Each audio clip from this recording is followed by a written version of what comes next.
who was a sha'ir, a poet, and was given the gift of the gab. Whenever he spoke, he was very convincing, very eloquent, and was able to get his way out of tight situations by simply presenting a narrative that may or may not be true. During the battle of Tabuk, one of the most important battles, Ka'b ibn Malik says that his orchards and his garden was ready for harvesting almost. So he was so busy doing that, he couldn't find time to join the armies for the battle of Tabuk. And Rasulullah ﷺ had already left.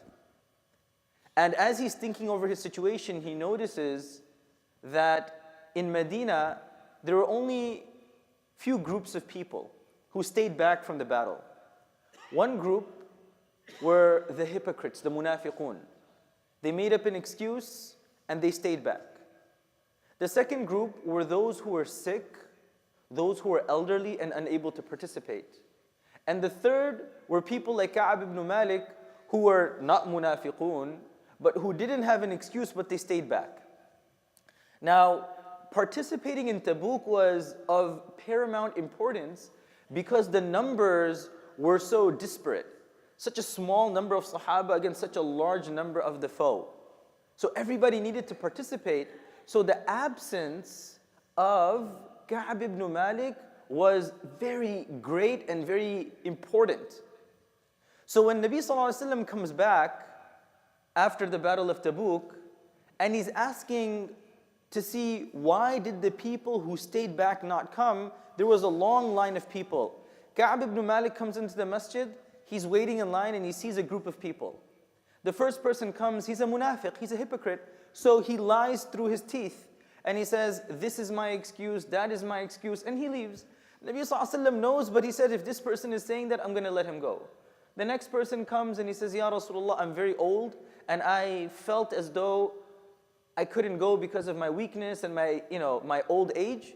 Nabi ﷺ told him, you know what, go ahead, you're fine. يَعْتَذِرُونَ إِلَيْكُمْ إِذَا رَجَعْتُمْ إِلَيْهِمْ قُلْ لَا تَعْتَذِرُوا لَن نُؤْمِنَ لَكُمْ. This is the whole story in Surah At-Tawbah.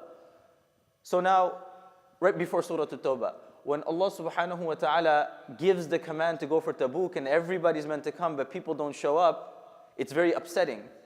Now Ka'b ibn Malik, he's a poet, he's very eloquent.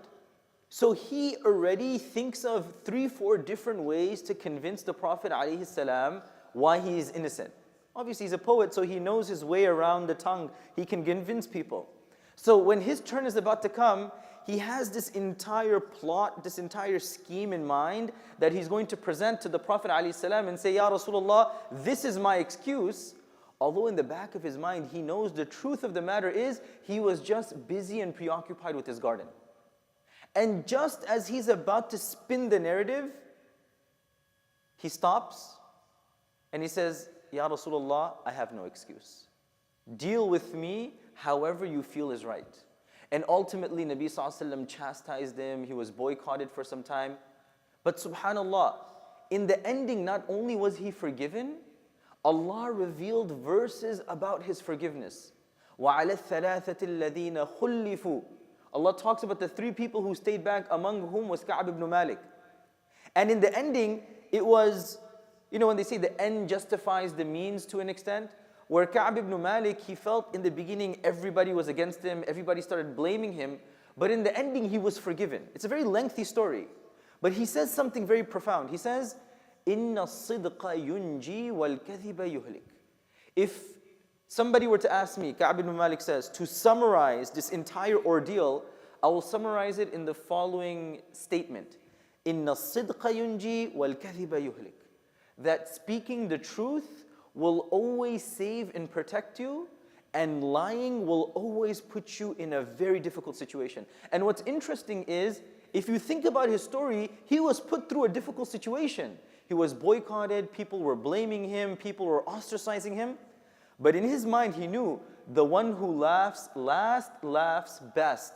In the ending, everybody found out that he was forgiven, his sins were forgiven, everybody hugged him, everybody reconciled. But he said, speaking the truth, إِنَّ الصِّدْقَ يُنْجِي وَالْكَذِبَ يُهْلِكُ.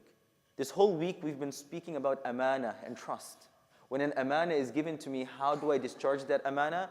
Well, the key motto over here is إِنَّ الصِّدْقَ يُنْجِي وَالْكَذِبَ يُهْلِكُ. Whenever I find myself in a bind and I feel it convenient to finagle my way out of a tight situation by spinning a narrative, well, for me, إِنَّ الصِّدْقَ يُنْجِي وَالْكَذِبَ يُهْلِكُ. If I speak the truth, it may be difficult for a moment, but ultimately in the ending, Allah subhanahu wa ta'ala will make a way and it will be better for me in the long run.